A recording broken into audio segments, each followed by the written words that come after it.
முதலமைச்சர் ஸ்டாலின் சொந்த காலில் நிற்க முடியாமல் கூட்டணி என்ற பொய்க்கால் குதிரையில் நிற்பதாக அதிமுக முன்னாள் அமைச்சர் RB உதயகுமார் விமர்சித்துள்ளார்.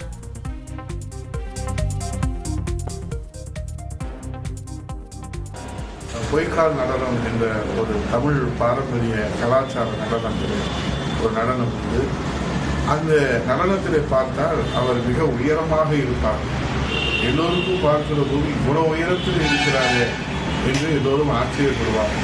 அப்போதுதான் தெரியும் அவர் இவ்வளவு உயரத்திற்கு அந்த கட்டை கால் தான் காரணம் என்பதை. திமுகவுக்கு தமிழ்நாட்டிலே செல்வாக்கே இல்லை. அவர்கள் கூட்டணி கட்சியினுடைய தயவிலே தான் தன் சொந்த காலிலே நிற்கிற தகுதி திராணியை இழந்துவிட்ட திமுக கூட்டணி கட்சியிலே பொய்க்கால் நடனம் போல இன்றைக்கு கூட்டணி கட்சியின் தயவிலே தான் திராவிட முன்னேற்ற கழகம் முதல்வர் கருணாநிதி ஸ்டாலின் அவர்கள் ஒரு நாடகத்தை அரங்கேற்றி. செய்திகளை உடனுக்குடன் தெரிந்து கொள்ள உடனே சப்ஸ்கிரைப் பண்ணுங்க.